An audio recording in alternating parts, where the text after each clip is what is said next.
Hello guys, तो कैसे हैं आप सभी लोग। स्वागत है आप सभी का लूसीफर एक्सप्लेन चैनल में। तो लास्ट एपिसोड में अपन सभी ने देखा था लू फेंग अपने कमरे में बैठ कल्टीवेट कर रहा होता है, तभी उसे बाहर से किसी की आवाज सुनाई देती है। लू फेंग अपनी फायर कंट्रोल एबिलिटी को यूज करते हुए एक फायर बॉल बना लेता है और डोर खोलते उस बंदे के ऊपर अटैक कर देता है। हम देखते हो बंदा कोई और नहीं बल्कि फैटी वैंग होता है। फैटी वैंग बोलता है, ब्रदर लू आखिर आप मेरे ऊपर अटैक क्यों कर रहे हैं? मैं तो आप ही की तरफ हूँ ना। अगर मैंने यहाँ पे अपना गोल्ड आर्मर नहीं पहना होता तो मैं आपके सामने यहाँ जिंदा नहीं होता और शायद से मेरे घोस्ट बनने के बाद आप मुझे भी कमांड दे पाते। तभी लू फेंग बोलता अगर तुम्हारे पास कुछ बताने के लिए है तो चलो फटाफट से बताओ और उसके बाद चले जाओ, क्योंकि वैसे ही मेरे पास बहुत सारे काम है। फैटी वैंग बोलता है मेरे पास यहाँ पे दो काम है। पहली चीज तो ये कि जो आपने मंगाया था वो मैं लेके आ चुका हूँ। और हम देखते फैटी वैंग कुछ अल्केमी की बुक लेके आया होता है। लू फेंग बोलता है और दूसरी चीज क्या है? फैटी वैंग बोलता है क्या आप इतने ज्यादा थक चुके हैं कि आप इतनी इंपॉर्टेंट चीज भी भूल गए? ये सुनकर लू फेंग को कुछ भी समझ में नहीं आ रहा होता। फैटी वैंग बोलता है आज से 2 दिन पहले आपने मुझे बोला था कि आज के दिन आप 2 लड़कियों के साथ रूम के अंदर रेस्ट करने वाले हैं। मुझे लगता है ब्रदर लू काफी ज्यादा ओल्ड हो चुके हैं और उनसे कुछ भी नहीं होने वाला।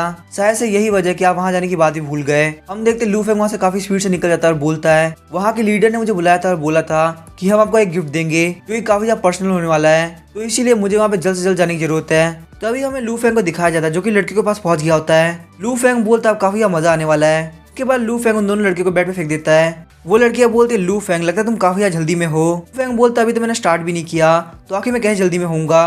और उसके बाद उन लोगों का सिस्टम वहाँ पे चलने लगता है जो कि हमें नहीं दिखाया जाता। लू फेंग वापस से फैटी वैंग के पास आ गया होता है और फैटी वैंग बोलता है ब्रदर लू आखिर आपके नेक्स्ट प्लान क्या है? लू फेंग बोलता है हम लोग यहाँ पे टाइम वेस्ट नहीं कर सकते, हम लोग यहाँ पे प्रैक्टिस करना होगा। फैटी वैंग सोच रहा था ब्रदर लू आखिर आजकल आप क्या सोच रहे हैं, आप बस दिन में प्रैक्टिस करते रहते हैं। फिर हम देखते हैं लू फेंग वापस से रूम के अंदर आ गया होता है और पिल्स को खाते हुए कल्टीवेट करने लगता है। लू फेंग बोलता है पता नहीं आखिर मेरी बॉडी के अंदर कैसी एनर्जी फील हो रही है, कहीं मुझे किसी ने पजेस तो नहीं कर लिया।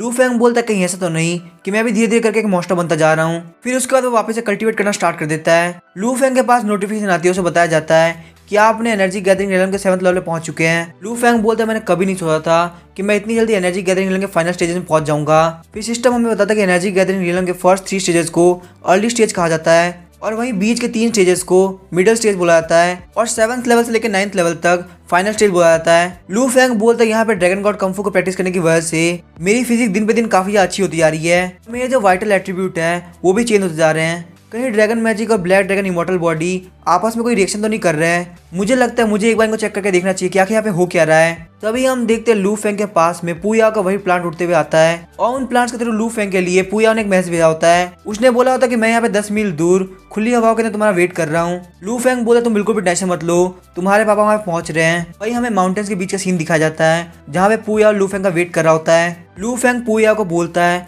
आखिर तुम यहाँ पे किस लिए आए हो? पूया और लू फेंग को कुछ इक्विपमेंट देते हुए बोलता है मैं ये सब तुम्हारे लिए लेके आया हूँ। लू फेंग उस इक्विपमेंट को लेते ही सोच रहा होता है ये सारे इक्विपमेंट काफी ज्यादा एक्स्ट्राऑर्डिनरी है। लू फेंग पूया से बोलता है क्या ये सच में मेरे लिए है? पूया बोलता है हाँ ये तुम्हारे लिए है और चलो मैं तुमको बताता हूँ कि आखिर इसको यूज कैसे करते हैं। लू फेंग सोच रहा था इन सभी के पीछे क्या इनका कोई गंदा प्लान तो नहीं है। सबसे पहले जो इक्विपमेंट होता है वो होता है फैंटम घोस्ट मास्क। इस मास्क को जिस भी बंदे ने पहना होगा वो अपने फेस और बॉडी को चेंज कर सकता है, साथ ही में अपने ऑरा और कल्टीवेशन लेवल को भी चेंज कर सकता है। यहाँ तक कि जो बंदा अपने ग्रैंड मास्टर लेवल पे होगा उसके लिए भी इस मास्क को पहचाना काफी ज्यादा मुश्किल है। सेकंड नंबर पे एक बहुत ही प्रीशियस एलेक्सिर होता है। इस पिल को खाने के बाद बंदा थोड़े टाइम के लिए अपनी स्ट्रेंथ को बहुत ज्यादा बढ़ा सकता है, हालांकि स्ट्रेंथ के बदले में वो एक बहुत ही क्रेजी स्टेट के अंदर पहुंच जाएगा जहाँ पे वो हर किसी को मारने का ट्राई करेगा। हालांकि इस पिल के सीरियस साइड इफेक्ट है लेकिन जान बचाने के लिए पिल काफी ज्यादा बढ़िया है। और यहाँ पे तीसरे नंबर पे जो इक्विपमेंट है वो है जेड तालिस्मान। ये एक टेलीपोर्टेशन तालिस्मान है जिसको एक बार एक्टिवेट करने पे ये आपको 1000 ऑफ माइल तक दूर भेज सकता है। आप इसको लगातार यूज कर सकते हैं लेकिन सिर्फ 3 बार यूज करने के बाद इसके अंदर जो स्पेस की पावर होती है वो खत्म हो जाती है। लू फेंग बोलता कि अचानक से तुम इतने अच्छे क्यों हो रहे हो? कहीं तुम यहाँ पे गिव अप तो नहीं करना चाहते और मुझे ये बोलना चाहते कि मैं जाकर ब्लड डीमन से अकेले फाइट करूं? और कहीं ऐसा तो नहीं तुम्हारी कल्टीवेशन लेवल में कोई दिक्कत आ गई हो? अगर ऐसा है तो मुझे फटाफट से बताओ। तू या बोला तुम्हें लास्ट टाइम ऐसा करने के लिए किसने बोला था? इस बार तो मैं एक्स्ट्रा ध्यान रखूंगा ही ना। तुम्हें बस यहाँ पे सही से टास्क कंप्लीट करना है, उसके लिए भले तुम्हें जो भी चीज की जरूरत पड़ेगी मैं वो तुम्हें देने के लिए तैयार हूँ। पूया सोच रहा था अगर लॉर्ड ब्लड डीमन ने मुझे नहीं बोला होता तो मैं इतने प्रीशियस ट्रेजर तुम्हें कभी भी नहीं देता। पूया और लू फेंग को बोलता तुम मुझे बताओ आखिर तुम्हें क्या करना है? लू फेंग बोलते मैं यहाँ पे जो चाहूंगा तुम मुझे वो पक्का से दोगे है ना? पूया बोलता हाँ मैं वो तुम्हें चीज दूंगा अगर वो मेरी लिमिट से पार नहीं हुई। लू फेंग बोलता तो एक काम करो मुझे थोड़ी मैजिकल पावर, सीक्रेट टेक्निक, एक्सिर, तालिस्मान और स्पिरिचुअल वेपन दे दो, बस इतने से मेरा काम हो जाएगा। पूया काफी चिढ़ जाता है और बोलता है आखिर तुम क्या फालतू बात कर रहे हो? अगर तुम्हें यही सारी फालतू चीजें करनी है तो एक काम करो मेरी स्पेस रिंग ही ले लो। लू फेंग बोलता है नहीं नहीं इतनी हिम्मत मैं तो नहीं करूंगा, लेकिन अगर तुम मेरे सामने ज्यादा अच्छे बनोगे तो मैं स्पेस रिंग को भी मना नहीं करूंगा, क्योंकि मैं तुम्हारी बिल्कुल भी डिसरिस्पेक्ट नहीं कर सकता।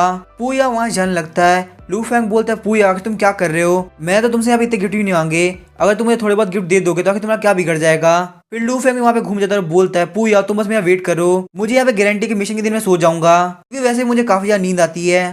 तभी हम देखते हैं पूया लू फेंग के पास आ जाता है और वो काफी ज्यादा गुस्सा होता है। लू फेंग बोलता है पूयाओ ये तो तुम हो, आखिर तुम मेरे पास वापस कैसे आ गए। पूया बोलता है लू फेंग ज्यादा लालची मत बनो, मैंने तुम्हें ऑलरेडी बहुत ज्यादा प्रीशियस ट्रेजर दे दिए हैं, आखिर तुम्हें मुझसे और क्या चाहिए। लू फेंग बोलता है वो सारे ट्रेजर इतने भी अच्छे नहीं है। सबसे पहले आता है फैंटम मास्क जिसके अंदर कोई अटैक पावर नहीं है, सेकंड मैड डीमन पिल जो कि बहुत ज्यादा हार्मफुल है, और थर्ड आता है जेड तालिस्मान जिसको सिर्फ 3 बार यूज किया सकता है। सिर्फ इन सारे ट्रेजर के साथ मेरे फाइट करना काफी ज्यादा खतरनाक हो जाएगा, मुझे यहाँ पे कम से कम 8-10 स्पीड वेपन की जरूरत पड़ेगी, नहीं तो मैं पक्का उस दिन सो जाऊंगा। पूया बोलता है कि तुमने क्या बोला 8 या 10 स्पीड वेपन, ये बहुत ज्यादा नहीं हो गया। लू फेंग बोलता अगर ऐसा नहीं हुआ तो मैं पक्का सो जाऊंगा। पूया सोचते बहुत ही ज्यादा कमीना लालची और बेशरम इंसान है, एक बार लॉर्ड ब्लड डीमन को पूरी पावर मिल जाए इसके अंदर पक्का इसको मार दूंगा। पूया बोल रहा होता है हेवन एंड स्पिरिचुअल वेपन मिलना काफी ज्यादा मुश्किल होते हैं, मेरे पास सिर्फ यही थे तो प्लीज तुम कुछ और मांगो, और साथ ही में वो सोच रहा होता है सिर्फ लॉर्ड ब्लड डीमन के लिए मुझे यहाँ पे कुछ भी नहीं बोलना। लू फेंग बोलता है ठीक है तो तुम मुझे अपनी स्पेस रिंग दे दो, मैं उसके अंदर कुछ चूज कर लूंगा। पूया बोलता है लू फेंग इतने बेशरम मत बनो,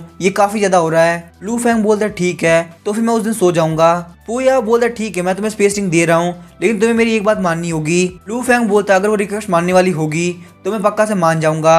पूया बोला तुम्हें स्क्रोल के ऊपर अपना ब्लड डालना होगा, अगर तुम हमारे बीच में हुई डील से कुछ भी अलग करते हो तो तुम्हें उसके लिए सजा भुगतनी होगी। तुम्हें यहाँ पे ये चीज माननी है कि जिस दिन हमारा मिशन होगा तुम उस दिन डीमन कैचिंग प्रिजन के 3rd फ्लोर पे जाओगे और वहां से ब्लड गॉड ड्रॉप लेके आओगे। लू फेंग पूया को बोलता है तुम्हें अभी मेरे ऊपर भरोसा नहीं है, और साथ ही में वो सोच रहा होता है अगर मैं यहाँ पे इतनी इजली मान जाऊंगा तो इससे यहाँ पे मेरे ऊपर शक हो जाएगा। पूया बोलता है क्या मुझे अभी तुम्हें याद दिलाने की जरूरत है कि आखिर तुमने पिछली बार क्या किया था। लू फेंग बोलता है अगर ऐसी बात है तो पहले मुझे स्पेस रिंग दो, उसके बाद मैं तुम्हारे स्क्रोल के ऊपर साइन करूंगा। उसके बाद हम देखते हैं पूया लू फेंग को रिंग दे देता है, और साथ ही मैं सोच रहा था एक बार लॉर्ड ब्लड डीमन का प्लान खत्म हो जाए उसके बाद मैं पक्का तुम्हें मार दूंगा और साथ में अपनी स्पेस रिंग वापस ले लूंगा, वो भी बिना किसी लॉस के। लू फेंग बोलता है पूया तुम सच में ग्रैंड मास्टर लेवल पे हो, तुम्हारी स्पेस रिंग के अंदर बहुत सारे इक्विपमेंट पड़े हैं। पूया बोलता है मैंने तुम्हें रिंग दे दी, चलो फटाफट से कॉन्ट्रैक्ट को साइन करो। लू फेंग अपनी उंगली को काटते स्क्रोल के ऊपर साइन कर देता है और बोलता है मैं यहाँ पे एग्री करता हूँ कि जिस दिन हमारा मिशन का दिन होगा मैं उस दिन डीमन कैचिंग प्रिजन के अंदर जाऊंगा और ब्लड गॉड ड्रॉप को ले लूंगा। उसके बाद हम देखते हैं वो जो स्क्रोल होता है वो अपना असर दिखाना चालू कर देता है। पूया सोच रहा होता है अब क्योंकि इसने कॉन्ट्रैक्ट कर लिया है तो ये बिल्कुल परफेक्ट रहेगा, और ये जो बच्चा ये नॉर्मल लोगों से काफी ज्यादा अलग है, मुझे लगा था ये यहाँ पे इस कॉन्ट्रैक्ट को नहीं करेगा लेकिन ये यहाँ पे कॉन्ट्रैक्ट करने के लिए मान गया। पूया बोलता है भले ही कोई बंदा कितना भी ज्यादा पावरफुल डिवाइन डीलिंग के अंदर क्यों ना हो, लेकिन वो सिर्फ एक लैंड गॉड कहला सकता है और उसको यहाँ पे वर्ल्ड के लॉस को फॉलो करना पड़ता है, लेकिन वहीं जो डीमंस होते हैं वो वर्ल्ड के लॉस के अंदर बंधे हुए नहीं होते। कोई भी यहाँ पे नहीं जान सकता कि आखिर एक डीमन कितना ज्यादा पावरफुल हो सकता है। पूया सोचता है मैं ये वर्ड इसलिए ऐड कर रहा हूँ कि यहाँ पे डीमन से डर सके और मिशन के अंदर कोई भी गलती ना करे। लू फेंग बोलते क्या सच है। पूया बोलता जब तुम खुद पावर को महसूस करोगे तब तुम्हें पता चलेगा, और हाँ जब टाइम आएगा तब मैं तुम्हें टोकन भी दे दूंगा ताकि तुम बहुत ही 3rd फ्लोर पे जा सको। और हम देखते पूया के वहां जाते लू फेंग के पास नोटिफिकेशन आती है और बताया जाता है कि आपके ऊपर यहाँ पे पूया ने अटैक किया है, इसीलिए सिस्टम होस्ट को कांग्रेचुलेट करता है क्योंकि आपने यहाँ पे सोल चेंजिंग टेक्निक को सीख लिया। लू फेंग सोच रहा था कि पूया ने मेरे ऊपर कब अटैक किया, मुझे यहाँ पे बिल्कुल भी पता नहीं चला। लू फेंग को बताया जाता है कि सोल चेंजिंग टेक्निक एक ऐसी टेक्निक है जिसके अंदर आप अपने टारगेट के पोजीशन को लोकेट कर सकते हो, और ये टेक्निक सिर्फ तभी काम आएगी जब आप किसी के फिजिकल कांटेक्ट में आ पाएंगे। लू फेंग तभी पूया को बोलता है सिर्फ 1 मिनट रुको, और साथ ही में लू फेंग सोच रहा था मैंने यहाँ पे कॉन्ट्रैक्ट साइन कर लिया और उसके बावजूद भी इसको मेरे को भरोसा नहीं। लू फेंग उसके कंधे पे हाथ रखते हुए अपनी टेक्निक को एक्टिवेट कर देता है और लू फेंग पूया को बोलता है तुम बिल्कुल भी टेंशन मत लेना, मैं मिशन के दिन सब कुछ बढ़िया करूंगा। फिर उसके बाद लू फेंग वहां चला जाता है और पूया सोच रहा होता है मुझे ऐसा क्यों लगा कि इसने मेरे ऊपर सोल चेंजिंग टेक्निक का यूज किया, लेकिन नहीं ऐसा पॉसिबल नहीं है क्योंकि soul changing technique ancient technique है जो कि सिर्फ वही सीख सकते हैं जो कि लॉर्ड ब्लड डीमन के रियलम के बरोबर पहुंच गए हों। ये तो वैसे भी लू फेंग है, इसने पक्का कोई पागलपंती वाली हरकत करी होगी। उसके बाद हम देखते हैं नाइट के अंदर लू फेंग सोते हुए सोच रहा होता है कि सोल चेंजिंग टेक्निक सच में काम करती है, लेकिन पूया ने दिन भर से एक भी स्टेप आगे नहीं बढ़ाया। क्या उसको यहाँ पे पता चल चुका है कि मैंने उसके ऊपर सोल चेंजिंग टेक्निक का यूज किया है, या फिर वो बंदा सच में घर घर पे जाके सो चुका है और अगर मैं यहाँ पे सो जाऊंगा तो मुझे पता नहीं चलेगा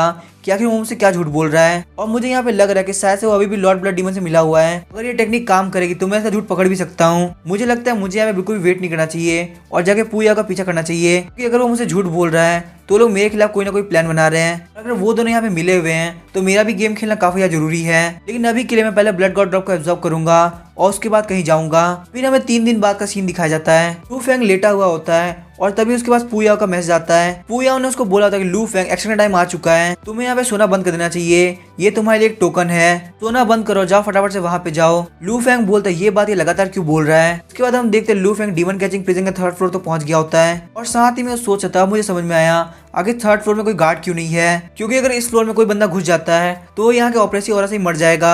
हम देखते हैं लू फेंग ने अपने लुक को भी चेंज कर लिया होता है और उसके बाद वहां पे फटाफट से 3rd फ्लोर के अंदर एंटर कर जाता है। हम देखते हैं पुयाओ का रेड कलर का प्लांट लू फेंग को डायरेक्शन दिखा रहा होता है। लू फेंग सोचता लगता है पुयाओ यहाँ पे कुछ ना कुछ तो कर रहा है और हम देखते हैं लू फेंग के सामने बहुत सारी मैजिकल चेन्स के अंदर एक ट्रेजर बॉक्स को बांधा होता है। लू फेंग बोलता है डीमन कैचिंग ब्यूरो काफी ज्यादा मेहनत कर रहा है ताकि वो यहाँ पे ब्लड गॉड ड्रॉप को सप्रेस करके रख सके और ये जो रेड कलर का प्लांट है इसने मुझे यहाँ तक पहुंचने में काफी ज्यादा हेल्प करी है। उसके बाद हम देखते हैं वही रेड कलर का प्लांट उन सारी चेन को तोड़ने लगता है और लू फेंग आराम से बैठ के वो सब देख रहा होता है। जैसे ही चेन टूट जाती है लू फेंग उस बॉक्स को अपने हाथ में ले लेता है। लू फेंग जैसे ही बॉक्स खोलता है उसके अंदर ब्लड गॉड ड्रॉप होती है। साथ ही में लू फेंग सोच रहा होता है यहाँ तक मैं काफी स्मूथली पहुंच गया। ऐसा हर बार जरूरी नहीं होता कि आपके सामने कोई प्रॉब्लम ही आए, कई बार आप ट्रेजर के पास बहुत ही आसानी से पहुंच जाते हो। लेकिन तभी हम देखते हैं लू फेंग के ऊपर कोई अटैक करता है और लू फेंग सोचता है कि इस टाइम मेरे ऊपर किसने अटैक कर दिया। चलो जो भी हो एक बार मैं देखना चाहता हूँ कि आखिर मेरे ग्रैंड मास्टर लेवल का डिफेंस कितना ज्यादा पावरफुल है। और हम देखते हैं लू फेंग उस अटैक को डायरेक्टली अपने ऊपर ले लेता है। लू फेंग को बताया जाता है कि आपके ऊपर यहाँ पे फॉक्स डीमन ने अटैक किया है,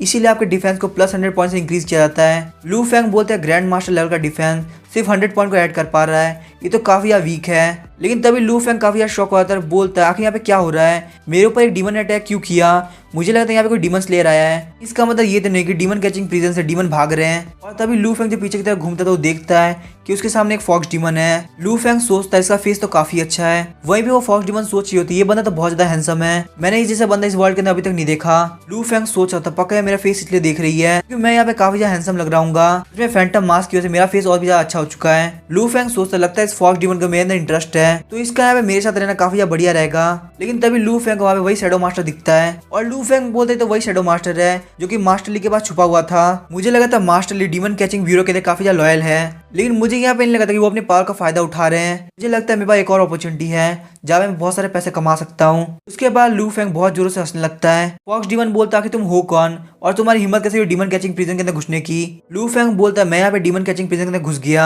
और यहाँ पे मैं तुम्हारे सामने बिना डरे खड़ा हूँ, इसका मतलब मैं तुमसे बहुत ज्यादा पावरफुल हुआ। और आखिर डीमन कैचिंग प्रिजन वालों ने फॉक्स डीमन को गार्ड के तौर पे क्यों रख रखा है और वो फॉक्स डीमन सोच रही होती है इसको यहाँ पता चल गया आखिर मैं क्या हूँ और मैंने जो अभी इसके ऊपर अटैक किया था वो इसके ऊपर कोई भी काम नहीं आया। इसका मतलब शायद से ये बंदा लास्ट स्टेज का मास्टर है या फिर एक ग्रैंड मास्टर भी हो सकता है। उसके बाद हम देखते वो अपनी शॉट को फेंक देती है और अपने चार्म का यूज करने लगती है और उसका चार्म सीधे लू फेंग को हिट करता है। लू फेंग को बताया जाता है कि आपके ऊपर फॉक्स डीमन ने अटैक किया है और आपके चार्म के अंदर 69 पॉइंट लगातार इंक्रीज हो रहे हैं। लू फेंग बोलता है मेरे चार्म के अंदर पॉइंट ऐड हो रहा है, आखिर इसका मतलब क्या है। जहां तक मुझे याद है मेरा चार्म तो फुल हो चुका था तो आखिर अभी भी इंक्रीज क्यों हो रहा है। लेकिन लू फेंग काफी ज्यादा फ्रस्ट्रेट हो रहा होता है क्योंकि सिस्टम उसको कोई रिस्पॉन्स नहीं करता और लू फेंग के पीछे घूमने की वजह से फॉक्स डीमन सोच रही होती है इस बंदे ने यहाँ मेरी ब्यूटी के ऊपर ध्यान भी नहीं दिया और ना ही यहाँ पे मेरे साथ कुछ करने का ट्राई किया, इसका मतलब ये बंदा सच में एक जेंटलमैन है। लगता है अभी इसका ध्यान मेरे ऊपर नहीं है तो मैं यहाँ से निकल जाना काफी ज्यादा बढ़िया रहेगा। और जैसे ही लू फेंग पीछे की तरफ घूमता है वो देखता है कि फॉक्स डीमन वहां से गायब हो चुकी है। लू फेंग बोलता है फॉक्स डीमन सच में भागने में काफी ज्यादा तेज है, चलो ठीक है अभी मुझे जरूरी काम है तो मैं अपना हिसाब तुमसे बाद में बरोबर कर लूंगा। और जैसे ही लू फेंग आगे की तरफ बढ़ता है वो देखता है कि उसके सामने ब्लैक कलर की मिस्ट है। जैसे ही वो वहाँ पे उस मिस्ट के पोर्टल के अंदर अपना हाथ डालता है तो उसके अंदर से उसे एक बुक मिलती है। लू फेंग बोलता है कैसी शॉट टेक्निक है, इसका तो नाम भी काफी ज्यादा वन बाइट शॉट टेक्निक से मिलता है। फिर हमें फिनिश ट्री काउंटी के बाहर का सीन दिखाया जाता है। मास्टर ली बोलते ये बिल्कुल भी ठीक नहीं है, मैंने जो यहाँ पे रेस्ट्रिक्शन लगाई थी वो यहाँ पे किसी ने तोड़ दी है और उनके हाथ में वहाँ पे एक डीमन का सर भी होता है। मास्टर ली वहाँ पे काफी स्पीड से भागने लगते हैं और सोच रहे होते हैं डीमन कैचिंग प्रिजन के 3rd फ्लोर में कुछ ना कुछ तो हुआ है और ब्लड गॉड ड्रॉप को अभी भी 100 से ज्यादा मैजिकल चेनों से बांधा हुआ है तो ये इतनी बड़ी प्रॉब्लम तो नहीं होगी। कहीं ऐसा तो नहीं कि थर्ड फ्लोर पे जाने वाला वही मिस्टीरियस मास्टर है जो कि उस दिन फिनिश काउंटी के बाहर बर्न ब्राइट टेक्निक को यूज कर रहा था। उस दिन वहां पे उसने बहुत बड़ी दिक्कत कर दी थी, हालांकि किसी को चोट नहीं लगी थी और मुझे लगा था कि स्वॉर्ड ना मिलने की वजह से उसने यहाँ पे गिव अप कर दिया होगा, लेकिन मुझे यहाँ पे बिल्कुल भी नहीं लगा था कि कोई डीमन कैचिंग प्रिजन के अंदर इतनी इजीली घुस पाएगा। उसके बाद हम देखते वो डीमन कैचिंग प्रिजन के बाहर पहुंच गया होता है। मास्टर ली बोलते तुम काफी होशियार हो, चलो देखते आखिर तुम हो कौन। लू फेंग आराम से डीमन कैचिंग प्रिजन के थर्ड फ्लोर के अंदर बैठा होता है और बोल रहा होता है इस बुक का नाम है कैंडल डार्क स्वॉर्ड और ये बर्न ब्राइट स्वॉर्ड के साथ कंबाइन हो सकती है। कंबाइन करने के बाद ये एक हेवन रैक की मार्शल आर्ट बनाती है जिसका नाम है क्रॉस डार्क फ्लेम स्वॉर्ड। तभी लू फेंग को सिस्टम बता रहा था जो कैंडल डार्क स्वॉर्ड ये डार्क फ्लेम को यूज करती है और वहीं जो बर्न ब्राइट स्वॉर्ड ये ब्राइट फ्लेम को, और इनको यूज करके आप टेम्परेचर को इंक्रीज भी कर सकते हो और डिक्रीज भी। लू फेंग बोलते तो काफी अजीब बात है कि बिना इन दोनों फ्लेम टेक्निक को मिलाए हुए आप एक हेवन रैक की मार्शल आर्ट को कंप्लीट नहीं कर सकते, लेकिन मेरे पास यहाँ पे फायर कंट्रोल की एबिलिटी है, मैं उसका यूज करते इन दोनों टेक्निक को कंबाइन कर सकता हूँ। ताकि मुझे मेथड पता चल चुका है, लेकिन मुझे ये नहीं पता कि ये काम करेगा या नहीं। फिर हम देखते लू फेंग आराम जा रहा होता है और वहीं मास्टर ली भी थर्ड फ्लोर की तरफ आ रहे होते हैं। फिर हम देखते लू फेंग वहाँ पे तलिस्मन का यूज करते हुए गायब हो जाता है। मास्टर ली बोलते लगता है मैं यहाँ पे काफी ज्यादा लेट हो गया, ये बंदा यहाँ से ऑलरेडी जा चुका है। उसके बाद वो एक तलिस्मन का यूज करते हुए ये न्यूज हर जगह फैला देता है कि डीमन कैचिंग प्रिजन से ब्लड गॉड ड्रॉप चोरी हो चुका है, तो हम लोग को यहाँ पे ब्लड डीमन से फाइट करने के लिए तैयार रहना होगा क्योंकि वो हमारे ऊपर कभी भी अटैक कर सकते हैं। तो ये मार्शल ली कैंडल डार्क स्वॉर्ड को भी चेक करने लगते हैं, बोलते लगता है वो बंदा यहाँ से कैंडल डार्क स्वॉर्ड को भी ले गया। मुझे अब यहाँ पे काफी ज्यादा डर लग रहा है कहीं जो बाकी सारे ब्लड गॉड ड्रॉप है वो भी ना चोरी हो जाए। क्या इसका मतलब ये है जो ब्लड डीमन सेट का ग्रैंड मास्टर है वो सिर्फ यहाँ पे मुझे टारगेट नहीं कर रहा बल्कि वो यहाँ पे पूरे डीमन कैचिंग ब्यूरो को टारगेट कर रहा है। मुझे लग रहा है इस बार ये बैटल काफी टफ होने वाली है। हम देखते लू फेंग माउंटेन पे आ गया होता है और वो अपने फैंटम मास्क को भी उतार देता है। लू फेंग सोच रहा था इसलिए मुझे पुया ने ब्लड गॉड ड्रॉप लेने के लिए बोला था क्योंकि सिर्फ एक ब्लड गॉड ड्रॉप के हटने से डीमन कैचिंग ब्यूरो के अंदर बहुत बड़ा तहलका मच चुका है। तभी हम देखते लू फेंग के अंदर से एक लाइट निकलती है और उसके सामने एक डीमन आ जाता है। लू फेंग बोलता आखिर डीमन कौन है, लेकिन तभी लू फेंग को याद आता है कि उसने कॉन्टेक्ट किया था, शायद से उसने यहाँ पे इस कॉन्टेक्ट का कोई रूल तोड़ दिया है। लेकिन तभी लू फेंग के पास नोटिफिकेशन आती है कि आपके ऊपर डीमन ऑफ ओथ ने अटैक किया है, इसीलिए होस्ट को कॉन्ग्रेचुलेट किया जाता है क्योंकि आपको आई ऑफ डिसेप्शन मिलती है। लू फेंग बोलता है क्या आई ऑफ डिसेप्शन, इसका मतलब मैं कोई भी चीज क्लियरली देख सकता हूँ। लू फेंग बोलता है कि तुम्हारी दिक्कत क्या है, तुम इतने धीरे धीरे काम क्यों कर रहे हो, चलो फटाफट से और ज्यादा मेहनत करो। अगर तुम्हारे हेल के अंदर बहुत सारे डीमंस है तो तुम मेरी सोल को हेल के अंदर भी लेके जा सकते हो। तभी लू फेंग के पास नोटिफिकेशन आती है और उसे बताया जाता है कि आपके ऊपर डीमन ऑफ ओथ ने अटैक किया है, इसीलिए आपको ओथ ऑफ कॉन्ट्रैक्ट मिलता है। ओथ ऑफ कॉन्ट्रैक्ट एक ऐसा कॉन्ट्रैक्ट है अगर कोई भी वो आपके साथ तोड़ेगा तो यहाँ पे लॉ ऑफ ओथ उसको पनिश करेगा। लू फेंग बोलता है यहाँ पे आप डीमंस को गैजेट के तौर पे यूज कर सकते हो, सच में यहाँ पे पैसे बनाना सोने से भी ज्यादा आसान है। लू फेंग बोलता है क्या तुम्हारे यहाँ पे पेट भर गया, तुम यहाँ पे मेरे ऊपर उतना अटैक कर सकती हो जितना तुम सोच नहीं सकती। लेकिन तभी हम देखते हैं लू फेंग उस थ्रेड को पकड़ लेता है और बोलता है इसका मतलब मैं भी इस थ्रेड को यूज कर सकता हूँ। फिर हम देखते हैं लू फेंग भी उस थ्रेड को खींचने लगता है और वो थ्रेड बीच में से टूट जाता है। लू फेंग बोलता है ये थ्रेड तो काफी ज्यादा कमजोर निकला और मुझे सिर्फ थोड़ा सा पार्ट मिला, और हम देखते वो जो डीमन होता है वो लू फेंग को गाली देना स्टार्ट कर देता है। लेकिन अचानक से हम देखते वो थ्रेड टूटने की वजह से वो डीमन वहां से गायब होना स्टार्ट कर देता है और एंड में पूरी तरह से गायब होने से पहले वो लू फेंग को मिडिल फिंगर दिखा के आता है। लू फेंग बोलता लगता है इस डीमन की काफी ज्यादा जल गई क्योंकि ये यहाँ पे मेरा कुछ भी नहीं बिगाड़ पाया, वैसे ये डीमन ऑफ ओथ तो मेरा कुछ भी नहीं बिगाड़ पाया। चलो देखते हैं कि ब्लड डीमन कैसा है। उसके बाद हम देखते वो एक तालिस्मन का यूज करते वहां जाने लगता है और वहीं पूया और ब्लड डीमन के पास में हम लाइट चमकते हुए देखते हैं। ब्लड डीमन बोलता जब वो ब्लड गॉड ड्रॉप को वहां से लेकर निकल रहा था तब यहाँ पे डीमन कैचिंग प्रिजन वालों ने डीमन मिरर के हेल्प से सबको बता दिया कि ब्लड गॉड ड्रॉप यहाँ पे चोरी हो चुका है, क्या तुम इस प्लान को फुल प्रूफ कहते हो। पूया बोलता लॉर्ड ब्लड डीमन प्लीज आप शांत हो जाइए, मेरा जो प्लान था वो फुल प्रूफ ही था, पता नहीं आखिर ली किया वहाँ पे कैसे पहुंच गया। हालांकि जहाँ तक मुझे लगता है लू फेंग वहाँ से सेफली निकल गया होगा, इन ब्लड डीमन ने अपना हंटर बाहर निकाल लिया होता है। उसके बाद वो पूया को मारना स्टार्ट कर देता है और बोलता है आखिर तुम यहाँ पे फेल कैसे हो सकते हो। पूया बोलता है लॉर्ड ब्लड डीमन प्लीज शांत हो जाइए, मैं यहाँ पे जाकर इन्वेस्टिगेट करता हूँ आखिर यहाँ पे क्या हो रहा है। ब्लड डीमन बोलता है कि तुम क्या चेक करोगे, मैंने तुम्हें कहा था तुम इस बार फेल नहीं हो सकते, वो ब्लड गॉड ड्रॉप पकड़ी गई होगी और मैं यहाँ पे वापस से फुल फॉर्म में नहीं आ पाऊंगा। लेकिन तभी वो रुक जाता है और बोलता है 1 मिनट रुको, ब्लड गॉड ड्रॉप को स्पेस के थ्रू यहाँ पे लेके आ रहा है और हम देखते हैं लू फेंग वहाँ पे टेलीपोर्ट होके आ गया होता है। पूया बोलता है ये बिल्कुल इम्पॉसिबल है कि कोई भी यहाँ पे डीमन ऑफ वॉर से कैसे बच सकता है। लू फेंग आखिर तुम किस तरह के मॉन्स्टर हो। लू फेंग बोलता है क्या तुम बहुत ज्यादा डिसअपॉइंटेड हो क्योंकि मैं यहाँ पे नहीं मरा, या फिर तुम इस बात से ज्यादा टेंशन में हो कि तुम्हारा प्लान लॉर्ड ब्लड डीमन के सामने आ जाएगा। ब्लड डीमन सोच रहा होता है क्या इसने पूया के झूठ को सच मान लिया। लू फेंग ब्लड डीमन का हाथ पकड़कर अपने घुटनों पे आके बोलता है लू फेंग बोलता है लॉर्ड ब्लड डीमन, पू याओ ने मुझे कुछ दिन पहले कांटेक्ट किया कि मेरे पास यहाँ पे स्काई सोलिंग डिमोनिक बॉडी है। उसने मुझे बोला कि ब्लड गॉड ड्रॉप को एब्जॉर्ब करने के बाद मैं उसके साथ मिलकर आपको मार दूं। तो मुझे ये भी बोला कि वो इतने साल से आपका गुलाम बनकर काफी ज्यादा परेशान हो चुका है, लेकिन मैं यहाँ पे लॉर्ड ब्लड डीमन को बहुत टाइम से एडमायर करता हूँ और सिर्फ आपकी सेफ्टी के लिए मैं यहाँ पे इसकी बात पे एग्री कर गया। यहाँ तक कि मैं सच में ब्लड गॉड ड्रॉप को वहां से लेके आ गया ताकि मैं इस बंदे का सारा सच आपके सामने लेके आ सकूं। वहीं पे पू याओ बोल रहा था लॉर्ड ब्लड डीमन प्लीज आप इसकी बात पर भरोसा मत करना। ब्लड डीमन बोल रहा था पू याओ तुम तो मेरे से बात मत ही करो। उसके बाद कुछ घंटों बाद हम देखते वो तीनों आराम से कोने के अंदर बैठे होते हैं। लू फेंग खड़ा होता है और बोलता लॉर्ड ब्लड डीमन अगर ये आपसे नहीं हो रहा तो मैं कर देता हूँ। ब्लड डीमन बोलता लू फेंग प्लीज तुम शांत हो जाओ, हम कोई फैसला सोच समझ के लेंगे। पू याओ बोलता तुम्हें इतना दिमाग लगाने की जरूरत नहीं, वैसे भी तुम जो सोच रहे हो ऐसा बिल्कुल भी नहीं है। ये शुरुआत से मेरा और लॉर्ड ब्लड डीमन का प्लान था कि हम तुम्हें यहाँ पे ट्रिक करके ब्लड गॉड ड्रॉप को मंगा लेंगे। लू फेंग बोलता क्या आप दोनों मिले हुए थे, इसका मतलब आप लोगों ने मेरे साथ स्कैम किया है। लू फेंग सोच रहा था मुझे ऐसा नहीं लगा था कि पू याओ और लॉर्ड ब्लड डीमन दोनों एक ही टीम के अंदर होंगे। सच में क्या मैं इतना बड़ा बेवकूफ हूँ कि मैं इतनी इजली की बातों के अंदर आ गया। पू याओ बोलता लू फेंग मैं जानता हूँ कि तुम्हारे लिए भरोसा करना काफी ज्यादा मुश्किल होगा, लेकिन वैसे भी हम सब लोग यहाँ पे लॉर्ड ब्लड डीमन को काफी ज्यादा एडमायर करते हैं, तो इसका मतलब हम सब एक ही टीम के अंदर हुए तो हमें ज्यादा परेशान होने की जरूरत नहीं। और मुझे लगता है तुम्हें इस बात को समझ जाना चाहिए। हाँ ये बात ध्यान रखना कि तुम मेरी स्पेस रिंग को बाद में लौटा देना। लू फेंग चिढ़ते हुए बोला तुमने मुझे यहाँ पे इतना बड़ा धोखा दे दिया, फिर भी तुम अभी भी स्पेस रिंग के बारे में बात कर रहे हो, क्या तुम्हें अंदर बिल्कुल भी शर्म नहीं है। पू याओ मुझे सच में तुम्हारे ऊपर काफी ज्यादा गुस्सा आ रहा है। लू फेंग बोलता है मुझे लाइफ के अंदर उन लोगों से सबसे ज्यादा नफरत है जो लोग मुझसे झूठ बोलते हैं, लेकिन तुम बेशरम बड़ बोले ब्लड डीमन कल्ट के कमीनो, तुम लोगों ने मुझे 3 बार झूठ बोला। इससे पहले मेरे डीमन ने मुझे धोखा देकर 2 कॉपर कॉइन चुरा लिए, उसके बाद सैड डीमन ने मुझे बेवकूफ बनाते मेरी बॉडी का यूज किया। और अब पू याओ तुमने मुझे यहाँ पे सच नहीं बताया। तभी ब्लड डीमन बोलता लू फेंग कुछ भी बोलने से पहले सोचो। लू फेंग बोलता लॉर्ड ब्लड डीमन अभी तक मैंने तुम्हें तो कुछ बोला ही नहीं है, तुम लोग यहाँ पे एक डेविल सेट से ज्यादा एक फ्रॉड गैंग लगते हो। मुझे तो ये बात समझ में ही नहीं आ रही, क्या तुम लोग के अंदर 1% भी शर्म नहीं है। शायद से यही वजह रही होगी कि तुम्हें आज से 2 साल पहले कुत्ते की तरह मारा गया था। यहाँ पे तुम जैसे झूठे लोगों के साथ यही होना चाहिए। ब्लड डीमन काफी ज्यादा गुस्सा होता है और अपनी एनर्जी को रिलीज करते हुए बोलता है लू फेंग क्योंकि तुम यहाँ पे ब्लड गॉड ड्रॉप को लेके आ गए, अपनी लाइफ को खतरे में डाल के हमारे लिए इतना अच्छा काम किया, इसका मतलब ये बिल्कुल नहीं कि तुम यहाँ पे कुछ भी बोल सकते हो। तो मैं यहाँ पे एक और चांस देता हूँ, अब इससे आगे कुछ भी मत बोलना। लू फेंग बोलता तुम मुझे यहाँ पे चांस दोगे, तुम्हें कहीं ये तो नहीं लग रहा कि मैं तुमसे यहाँ पे माफी मांगने के लिए आया हूँ।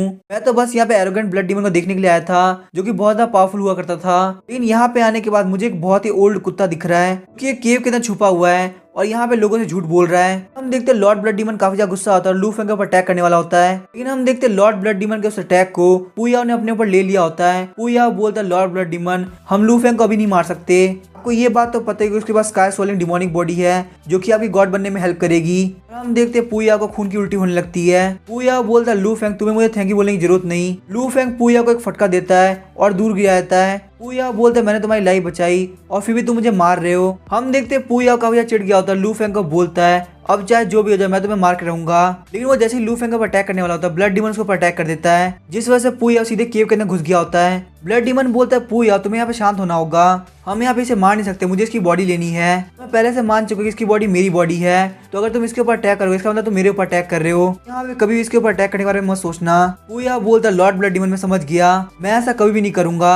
लू फेंग सोचता है इसका मतलब मेरी बॉडी के लिए फाइट स्टार्ट हो चुकी है। उसके बाद लू फेंग बोलता क्या तुम दोनों की नौटंकी खत्म हो गई। लू फेंग बोलता क्या तुम लोग के पास खाने का इंतजाम है, अभी मैं अपने घर पे जाके खाना खा लूं। ब्लड डीमन बोलता है रुको मैं तुम्हारी हेल्प करता हूँ। उसके बाद हम देखते हैं लॉर्ड ब्लड डीमन अपनी एनर्जी को लू फेंग के सर के अंदर डाल देते हैं और लू फेंग को अपने सामने बहुत बड़ा लॉर्ड ब्लड डीमन दिख रहा होता है। लॉर्ड ब्लड डीमन बोलता है लू फेंग मैं तुम्हारी बॉडी को टॉर्चर नहीं कर सकता, लेकिन मैं तुम्हारी सोल को टॉर्चर कर सकता हूँ। तुम जैसे यहाँ पे चिल्लाते हुए माफी की भीख मांगोगे मैं तुम्हारी बॉडी के अंदर धीरे धीरे तुम्हारी सोल को डिवॉर करना स्टार्ट कर दूंगा, उसके बाद तुम्हारी स्काई सोलिंग डिमोनिक बॉडी मेरी हो जाएगी। लू फेंग बोलता है मैं काफी ज्यादा क्यूरियस हूँ, तुम हर बार मेरी बॉडी लेने की बात कर रहे हो, लेकिन आगे तुम्हारी बॉडी में क्या दिक्कत है। तुम्हारी बॉडी जो कि ग्रैंड मास्टर रियलन के पीक पे है, आखिर तुम यहाँ पे खुद की बॉडी के अंदर क्यों नहीं रहना चाहते। लॉर्ड ब्लड डीमन बोलता है बच्चे तो सच में बहुत बड़ा बेवकूफ है, तुझे यहाँ पे नहीं पता कि मैं यहाँ पे क्या चाहता हूँ। तुम्हारी जो स्काई सोलिंग डिमोनिक बॉडी है वो गॉड की पावर को बहुत इजीली संभाल पा रही है। एक बार तुम यहाँ पे ब्लड गॉड ड्रॉप को डिवार कर लो, उसके बाद मैं तुम्हारी स्काई सोलिंग डिमोनिक बॉडी को यूज करते हुए अगर मैं खुद की बॉडी को भी डिवार कर लूँ तो तुम्हारी बॉडी गॉड की पावर को भी संभाल पाएगी। लू फेंग बोलता है पहले तुम दूसरे लोग को एब्जॉर्ब करते हो, उसके बाद तुम मेरी बॉडी की हेल्थ से खुद को एब्जॉर्ब करना चाहते हो, सच में तुम एक बहुत ही बेकार इंसान हो।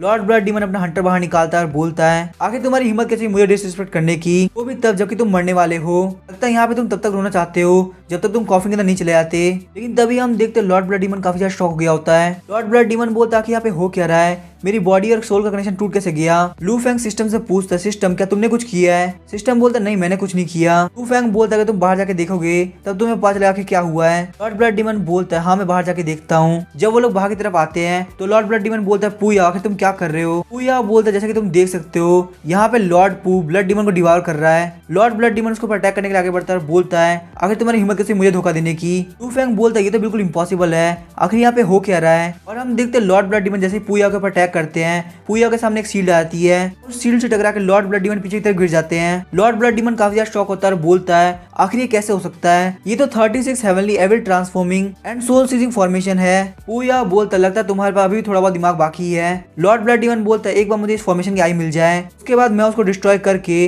तुम्हें यहाँ पे रोक पाऊंगा। पूया बोलता है फॉर्मेशन की आई को ढूंढना बंद करो क्योंकि इस फॉर्मेशन की आई तुम्हारी बॉडी है। ये सुन के लॉर्ड ब्लड डीमन काफी ज्यादा शॉक गया होता है। पूया बोलता है पिछले 2 साल के अंदर मैंने तुम्हें यहाँ पे ब्लड गॉड ड्रॉप ढूंढने में हेल्प की है और मेरे पास यहाँ पे जितनी स्ट्रेंथ है मैं तुम्हारा कुछ भी नहीं बिगाड़ सकता लेकिन मैं यहाँ पे तुम्हारी बॉडी का भी एक फॉर्मेशन तो सेटअप कर ही सकता हूँ। खासकर मैं यहाँ पे तब तक वेट करना चाहता था जब तक तुम्हारे पास 36 ड्रॉप नहीं हुआ थी और एक बार तुम्हारे पास 36 ड्रॉप हुआ थी उसके बाद मैं ये फॉर्मेशन तुम्हारे पर लगाता। लेकिन मुझे यहाँ पे बिल्कुल भी नहीं लगा था कि गॉड मेरे पास लू फेंग को भेजेंगे ताकि ये यहाँ पे मेरी हेल्प कर सके।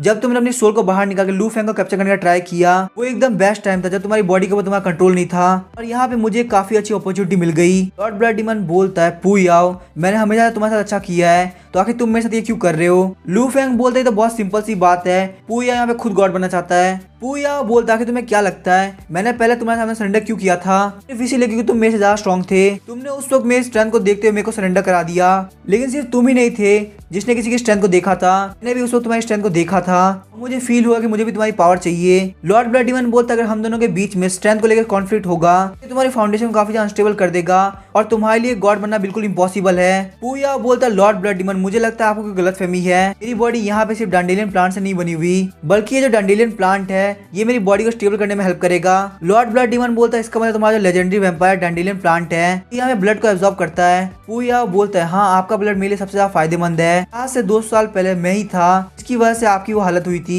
तभी हम देखते लू फेंग बीच में आता है बोलता है 1 मिनट रुको तुम्हारा जो वैम्पायर डांडेलियन प्लांट है ये है तो अभी भी एक डांडेलियन ही। तभी लू फेंग बोलता है क्या डांडेलियन तुम्हारा वीक पॉइंट है और अगर तुम्हारे डांडेलियन के ऊपर अटैक करेंगे तो क्या सिचुएशन कंट्रोल के अंदर नहीं आ जाएगी। पूया बोलता है तुम क्या फालतू बात कर रहे हो सब कुछ अभी मेरे कंट्रोल के अंदर है तुम्हें यहाँ पे मेरे सामने झुक जाना चाहिए। तभी हम देखते हैं लॉर्ड ब्लड डीमन एक अटैक करते हैं इस वजह से जमीन के अंदर से एक नुकीला पत्थर बाहर निकलता है जो कि सीधे पूया के आंखों में जाने वाला होता है लेकिन पूया पीछे की तरफ घूम के खुद को बचा लेता है और तभी हम देखते हैं पूया एनर्जी को रिलीज करता है और उसके सर के ऊपर एक ब्लू कलर की एनर्जी बॉल होती है। ये देख के लॉर्ड ब्लड डीमन बोलता है क्या तुम्हारे पास गलान बीड्स भी है। पूया बोलता है मैंने आपको हराने के लिए इस गलान बीड का यूज किया ये जो गलान बीड है ये किसी भी तरह के सोल अटैक से मुझे बचा सकता है। लॉर्ड ब्लड डीमन सोच लीजिए कि आप यहाँ से भागना चाहते हैं कि आप मेरे ऊपर अटैक करके मुझे मारना चाहते हैं कि आपके सोल अटैक मेरे ऊपर किसी भी काम नहीं आएंगे। लॉर्ड ब्लड डीमन सोच रहा होता है वैसे मुझे भी यही लगता है कि यहाँ से भाग जाना बिल्कुल सही डिसीजन रहेगा और अगर मैं यहाँ पे पूया का वेट करूंगा कि वो मेरी बॉडी को डिवावर कर ले और ग्रैंड मास्टर रियलन के पीक पे चला जाए उसके बाद पता नहीं मैं यहाँ से भाग पाऊंगा या नहीं लेकिन मैं यहाँ पे अपनी बॉडी को छोड़ना नहीं चाहता आखिर मैं यहाँ पे करूँ तो करूँ क्या। अभी हम देखते हैं लू फेंग लॉर्ड ब्लड डीमन को पीछे की तरफ हटा देता है और बोलता है पूया कमीने कह के तुमने मुझसे फिर से झूठ बोला। लू फेंग पूया से बोला तुमने मुझसे पहले बोला था ना कि तुम्हारे पास यहाँ पे सिर्फ वही हेवनली रैंक के इक्विपमेंट थे। पूया सोच रहा होता है आखिर लू फेंग ऐसी सिचुएशन के अंदर इतनी अजीब बातें कैसे कर लेता है। लू फेंग बोलता है मुझे समझ में आ चुका है आखिर तुमने मुझे ये रिंग क्यों दी थी क्योंकि इसके अंदर कोई भी अच्छा सामान है ही नहीं तुमने सारे अच्छे आइटम ऑलरेडी निकाल लिए हैं। पूया बोलता है लू फेंग तुम बस मेरा इंतजार करो एक बार मैं ब्लड डीमन की बॉडी को डिवावर कर लूं उसके बाद मैं पक्का तुम्हें मार दूंगा और तुम्हारी स्काई सोलिंग डिमोनिक बॉडी को भी ले लूंगा। लू फेंग बोलते ठीक है पहले तुम उसको डिवार करो क्योंकि वैसे भी तुम्हारे सामने तुम्हारा पापा खड़ा है। तभी हम देखते हैं लॉर्ड ब्लड डीमन सोच रहा होता है अगर मैं यहाँ पे स्काई सोलिंग डिमोनिक बॉडी को कैप्चर कर लूं तो मेरे पास एक मौका है कि मैं यहाँ पे कम बैक कर पाऊंगा। उसके बाद हम देखते हैं वो वापस से लू फेंग की बॉडी के अंदर एंटर कर जाता है। लू फेंग सोच रहा होता है लॉर्ड ब्लड डीमन वापस से मेरी बॉडी के अंदर घुस गया चलो कोई बात नहीं फटाफट से मुझे हिट करो मेरा तो काफी ज्यादा फायदा होने वाला है। वो यहाँ सोच रहा था लॉर्ड ब्लड डीमन की बॉडी के अंदर घुस गए अभी भी यहाँ पे हंस रहा है क्या अजीब इंसान है। वही हमें लू फेंग के माइंड के अंदर का सीन दिखाया जाता है। लॉर्ड ब्लड डीमन बोलता लू फेंग तुम मुझसे भाग नहीं सकते और तुम्हारी ये बॉडी मेरी होती है।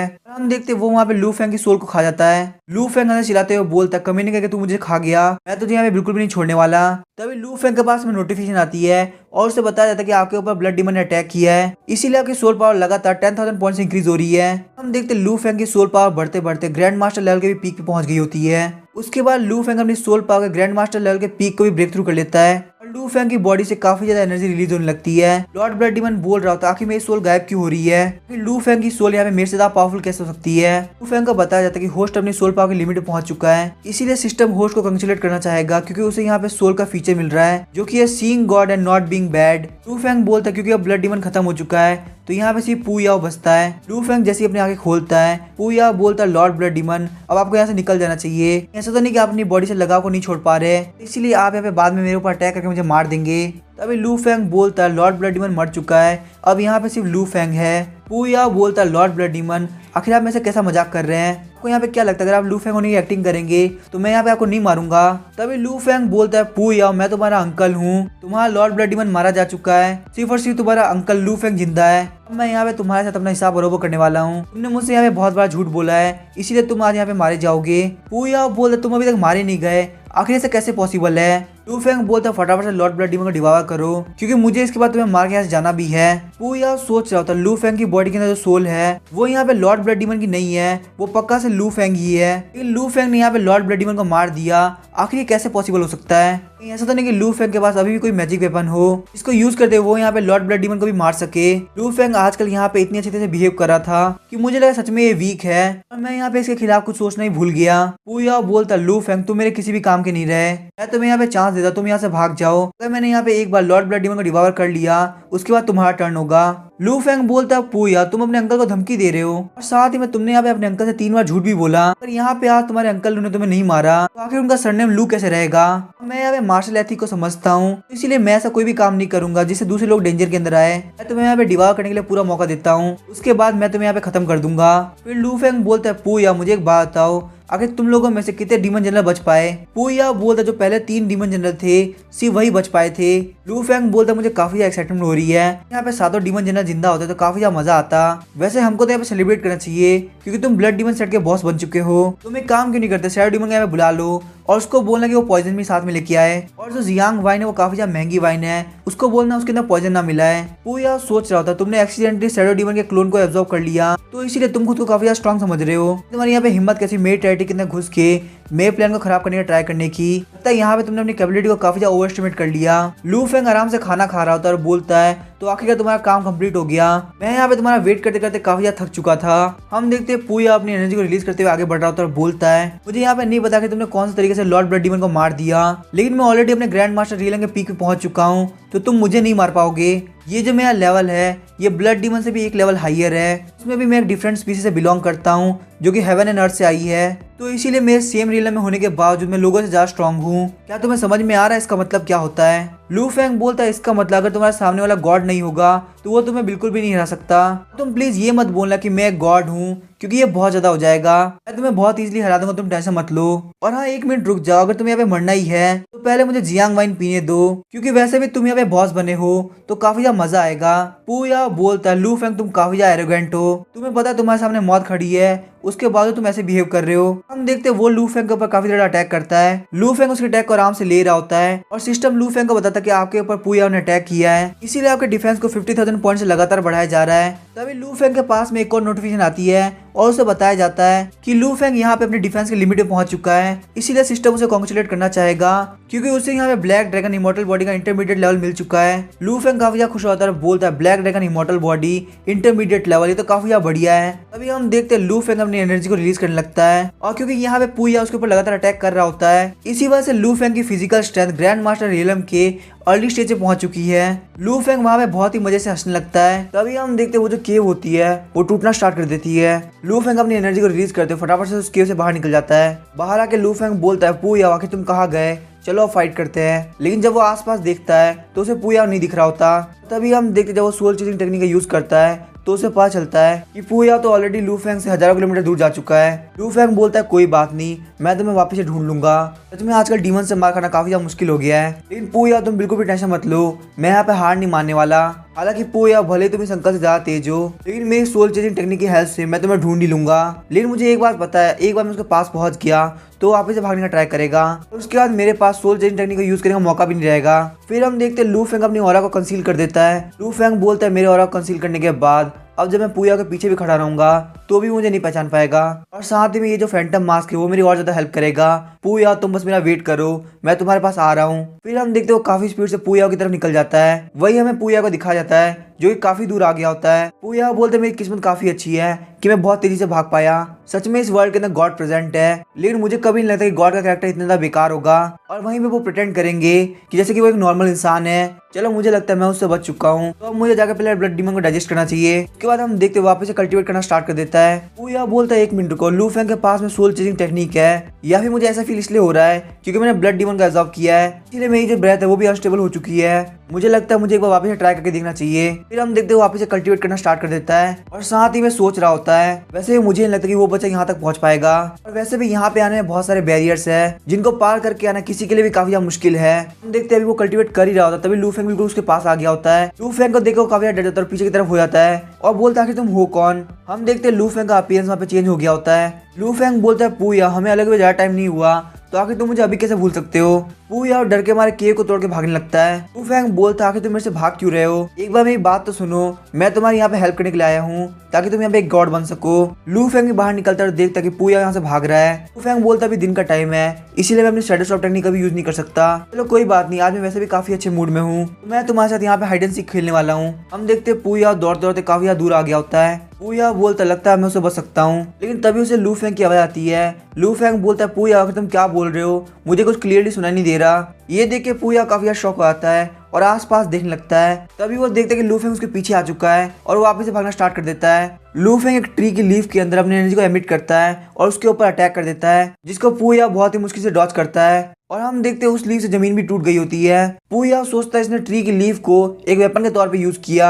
लू फेंग पूया के कंधे पे हाथ रखते हुए बोलता है मैं तुम्हारी हेल्प करने के लिए आया हूँ, मैं तुम्हें यहाँ पे गॉड बनाऊंगा, क्या तुम्हें मेरे ऊपर भरोसा नहीं। पूया बोलता है मुझे तुम्हारे पास पूरा भरोसा है, तुम एक बहुत ही बुरे इंसान हो। पूया सोच रहा होता है लू फेंग का बिहेवियर काफी बेकार है और साथ ही में किसी भी तरीके के रूल्स को फॉलो नहीं करता, के बावजूद ये अभी तक मेरे अंदर इंटरेस्टेड है। और जैसे इसका पेशेंट जवाब दे देगा ये मुझे पक्का से मार देगा, क्योंकि ये गॉड है इसीलिए ये मेरी ब्रेथ को सेंस कर सकता है। अगर मुझे यहाँ पे इससे बचना है तो मुझे कैसी जगह पे जाना होगा जहाँ पे बहुत ज्यादा भीड़ हो, क्योंकि भीड़ के अंदर सबकी ब्रेथ से मेरी ब्रेथ मिक्स हो जाएगी और उसके बाद ये मुझे नहीं पहचान पाएगा। लू फेंग बोलता है आखिर तुम मेरे पर भरोसा कैसे करोगे। पूया बोलता है पहले मुझे जाने दो। लू फेंग बोलता है ठीक है चले जाओ, मुझे कोई दिक्कत नहीं है। और वो वहाँ पे उसको छोड़ देता है। हम देखते हैं पूया काफी स्पीड से वहां से निकल जाता है, जिसको देख के लू फेंग काफी शॉक हो रहा होता है। पूया भागते हुए यही सोच रहा होता है एक बार मैं ह्यूमंस के बीच में मिक्स हो गया मुझे ढूंढना काफी मुश्किल हो जाएगा। पूया को भागते हुए लू फेंग देख रहा होता है और सोचता है अगर तुम यहाँ पे भाग रहे हो तो मैं भी तुम्हारे साथ ही भागने वाला हूँ। तभी हमें जेनवू सेट को दिखाया जाता है जहाँ बहुत सारे डिसाइबल प्रैक्टिस कर रहे होते हैं। वहीं पे एक बंदा एल्डर से पूछता है एल्डर आखिर क्या हुआ, आखिर आप इतने परेशान क्यों दिख रहे हैं। एल्डर बोलता है हमारे जेनवू सेट की तरफ ग्रैंड मास्टर रीलम का पीक का बंदा आ रहा है। वो बंदा बोलता है क्या ग्रैंड मास्टर रीलम के पीक पे, कहीं वो बंदा इंपीरियल एडवाइजर तो नहीं। वो एल्डर बोलता जो हमारी तरफ बढ़ रहा है वो कोई ह्यूमन नहीं है बल्कि एक डीमन है, पर मुझे यहाँ पे बिल्कुल भी समझ में नहीं आ रहा आखिर वो डीमन हमारी तरफ क्यों आ रहा है। तभी हम देखते हैं पूया बोलता फटाफट साइड में हो जाओ। पूया ने उस एल्डर के ऊपर अटैक कर दिया होता है और उस एल्डर ने भी शील्ड को एक्टिवेट कर दिया होता है, लेकिन फिर भी हम देखते वहाँ पे काफी ज्यादा धमाका होता है और ये अटैक करने के बाद पूया काफी स्पीड से वहां से निकल जाता है, जिसको देख के सारे डिसाइबल बोल रहे होते हैं ये बंदा तो काफी स्पीड से आया और उतनी स्पीड से निकल गया। फिर वो लोग एल्डर के पास जाते हैं, बोलते हैं एल्डर क्या आप ठीक है, और वहीं हम देखते हैं एल्डर के मुंह से खून आ रहा होता है। एल्डर बोलते हैं आखिर इस वर्ल्ड के अंदर इतना पावरफुल डीमन कैसे आ गया, इस तरह की स्ट्रेंथ को एक इंपीरियल मास्टर के बराबर माना जा सकता है। हालांकि उसके फेस को देख के लग रहा था कि वो काफी डरा हुआ है और अपनी जान बचाने के लिए भाग रहा है। इसका मतलब ये तो नहीं कि उससे भी पावरफुल बंदा उसका पीछा कर रहा हो। एक बंदा जो कि ग्रैंड मास्टर रीलन के पीक के बंदे को भी डरा सकता है और अपनी जान बचाने के लिए भागने के लिए मजबूर कर सकता है। इसका मतलब वो बंदा कोई नॉर्मल बंदा नहीं है बल्कि वो एक गॉड है। वो एल्डर बोलता है फटाफट से माउंटेन प्रोटेक्शन फॉर्मेशन ओपन करो। हाँ, हम में से कोई भी जेनवू सेट से बाहर नहीं निकलना चाहिए, ये मैटर बहुत ही ज्यादा इंपॉर्टेंट है। मुझे फटाफट से ये सारी बात इंपीरियल कैपिटल के अंदर जाके इंपीरियल मास्टर को बताना होगा। और तभी हम देखते वहाँ पोर्टल खुलता है और लू फेंग वहाँ से बाहर निकलता है। लू फेंग बोलता है फटाफट से मेरे रास्ते से हट जाओ। एल्डर बोलते ये मेरे इतना पास आ गया और मुझे पता भी चला कि कोई मेरे पास आ रहा है, आखिर यहाँ पे ये चीज पॉसिबल कैसे हो सकती है। हम देखते हैं लू फेंग उस एल्डर से टकरा जाता है और लू फेंग को देखने के बाद वो एल्डर बोल रहा था ये बंदा तो काफी ज्यादा हैंडसम है, लेकिन साथ ही में लू फेंग के टकराने की वजह से वो काफी जोर से जमीन पे गिरता है। लू फेंग उस बंदे को देखते हुए बोल रहा होता है लगता है मैं किसी ओल्ड मैन से टकरा गया। बंदे को देख के लग रहा है कि ये बंदा मास्टर लेवल के पीक पे है, तो मुझे बिल्कुल भी लगता है कि मेरे लिए बड़ी प्रॉब्लम हो सकता है। साथ ही में जो पूया वो काफी स्पीड से भाग रहा है, मैं उसको अपने से ज्यादा दूर नहीं होने दे सकता।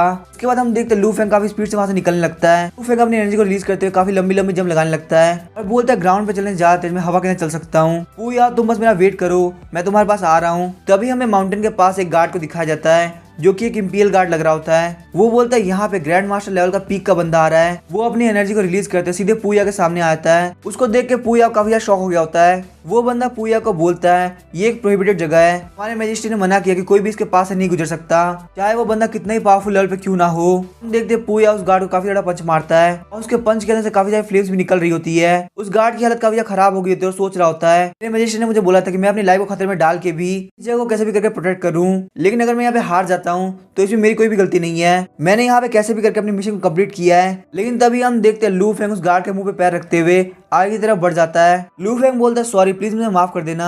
पूजा सोचा था लू फेंग प्लीज मुझे माफ कर देना, लेकिन क्योंकि तुम यहाँ पे मेरा लगातार पीछा कर रहे हो इसीलिए इसके लिए मुझे ब्लेम मत करना। मैं यहाँ पे तुम्हारे लू फैमिली के मेंबर्स का फायदा उठाने वाला हूँ। तभी हमें इंपीरियल कैपिटल के दयान डायनेस्टी का सीन दिखाया जाता है। पूजा वहाँ पे उस बैरियर के ऊपर काफी ज्यादा अटैक करता है जिस वजह से उस बैरियर के अंदर क्रैक पड़ गए होते हैं। ये देख के वहाँ के सारे गार्ड काफी ज्यादा शॉक हो जाते हैं और बोलते ये हमारे लिए बिल्कुल भी ठीक नहीं है। हमारे ऊपर यहाँ पे ग्रैंड मास्टर रीलंग के पीक के डीमन ने अटैक किया है, हमको यहाँ पे फटाफट से इंपीरियल मास्टर को बुलाना होगा। नहीं सबसे पहले इसको पहले से दूर रखना होगा। लेकिन इससे पहले वो कुछ कर पाते वो काफी स्पीड से आगे की तरफ निकल जाता है। सारे बंदे बोलते आखिर कर क्या रहा है, ये तो सीधे यहाँ पे लू फैमिली की तरफ जा रहा है। आखिर लू फैमिली ने इतने पावरफुल डीमन को ऑफेंड कर दिया। ये डीमन इतने ज्यादा गुस्से में है कि इंपीरियल बैरियर को तोड़ के लू फैमिली से रिवेंज लेने के लिए जा रहा है। तभी हम देखते हैं लू फैमिली के अंदर गार्ड आके बोलता है पैट्रियार्क बिल्कुल भी ठीक नहीं हो रहा। अभी हमारी इंपीरियल बेल बजी और हमें बताया गया है कि ग्रैंड मास्टर रीलंग का पीक का डीमन हमारी सिटी के अंदर घुस चुका है और यही नहीं पता नहीं क्यों वो सीधे हमारी लू फैमिली की तरफ आ रहा है। तभी हम देखते हैं वहाँ का लीडर बोलता है फटाफट जाके एंसेस्टर को बुला के लाओ, उसको बोला कि वह सेक्युलरिज्म से बाहर आ जाए। तभी हम देखते वहाँ का एंसेस्टर आ गया होता है और बोलता है इसकी कोई भी जरूरत नहीं, मैं अपनी फैमिली के सारे मास्टर को अभी के अभी समन करता हूँ, यहाँ पे एक डिफेंसिव फॉर्मेशन लगा देता हूँ और उसके बाद जाके उस डीमन से मिलूंगा कि आखिर वो डीमन है कौन। लेकिन तभी हम देखते हैं पूजा वहाँ पे काफी स्पीड से आ गया होता है। एंसेस्टर बोलता है मुझे नहीं पता कि डीमन क्लैन को हमारी लू फैमिली से क्या लेन देना है, आखिर आप यहाँ पे हमारे पास क्यों आए हैं। मैंने यहाँ पे मेरी फैमिली के किसी बच्चे ने किसी भी डीमन क्लैन के बंदे को ऑफेंड नहीं किया।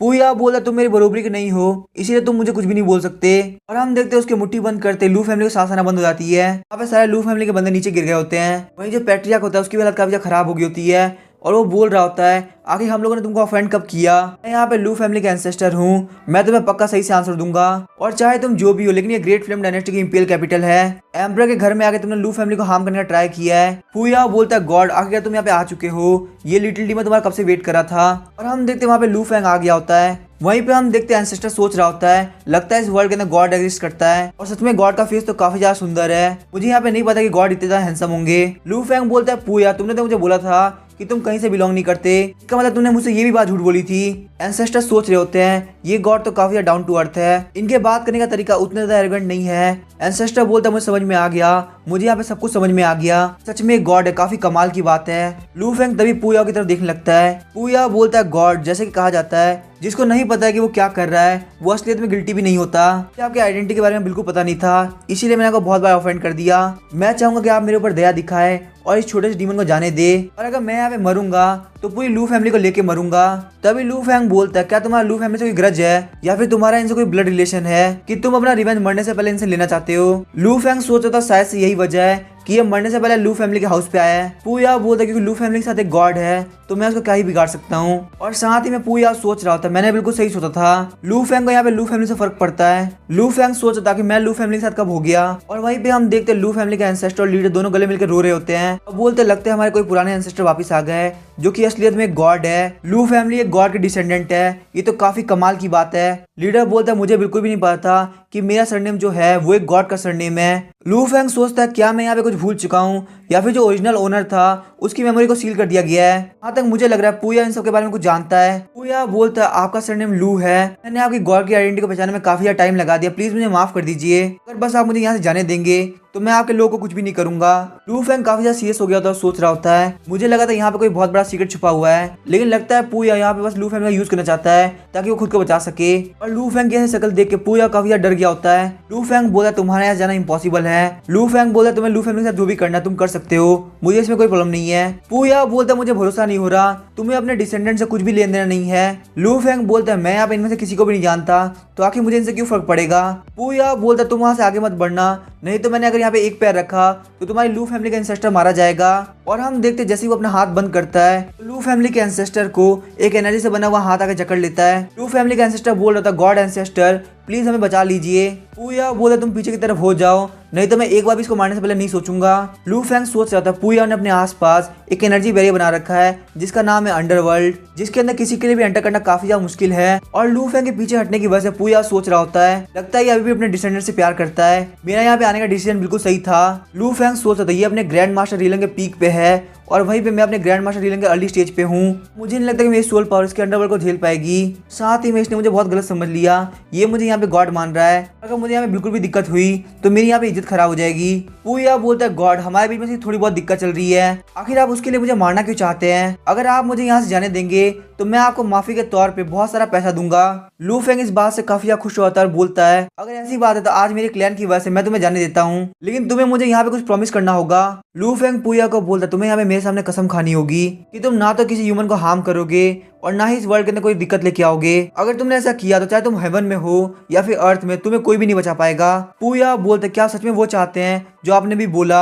लू फेंग बोलता है गॉड कोई भी मजाक नहीं करता। उसके बाद हम देखते हैं पूया लू फैमिली के एंसेस्टर को नीचे गिरा देता है। पूया बोलता है इस छोटे से डीमन को छोड़ने के लिए थैंक यू और साथ में पास्ट की पूरी चीजों को भूल जाइए, मुझे आपसे कोई भी दुश्मनी नहीं रखनी। उसके बाद हम देखते हैं लू फैमिली के एंसेस्टर और बाकी सारे डिसाइबल बोलते हैं हम लोग को बचाने के लिए थैंक यू, गॉड एंसेस्टर आपकी जय हो। लू फेंग बोला तुम्हें मेरे सामने एक ओथ लेनी होगी, नहीं तो मुझे तुम्हारे पर भरोसा नहीं रहेगा। पूया बोलता है ठीक है मैं इसके लिए तैयार हूँ। पूया बोलता है आज मैं पूयाओ ये कसम खाता हूँ कि अगर मैंने यहाँ पे ह्यूमन रेस को हार्म पहुंचाया, फिर इस वर्ल्ड के अंदर किसी के साथ भी गलत किया और यहाँ पे इस ओथ के रूल को तोड़ दिया तो मेरे ऊपर लाइटनिंग गिर जाए, मेरी सोल शैटर हो जाए, मेरी बॉडी गायब हो जाए और मैं मर जाऊं। पूया सोच रहा था मैं यहाँ पे इतने सारे लोगों के सामने कसम खा रहा हूँ क्योंकि तुम एक गॉड हो तो तुम सबके सामने पीछे नहीं हट सकते। वहीं हम देखते पूया के बॉडी के अंदर रेड कलर की एनर्जी जाने लगती है। पूया बोलते तो डीमन ऑफ ओथ है, साथ ही में सोच रहा होता है ये बंदा एक गॉड नहीं है बल्कि एक गॉड से भी बहुत पावरफुल एग्जिस्टेंस है। ऐसे ही एक दूसरी दुनिया का बहुत पावरफुल डीमन है, ये यहाँ पे डीमन ऑफ ओथ को भी कंट्रोल कर सकता है। और मैं जो कि इसके सामने इतना ज्यादा एरोगेंट हो रहा था वो डीमन ऑफ ओथ से इसको कंट्रोल करने का ट्राई कर रहा था। लू फेंग बोलता है अब तुम यहाँ से जा सकते हो,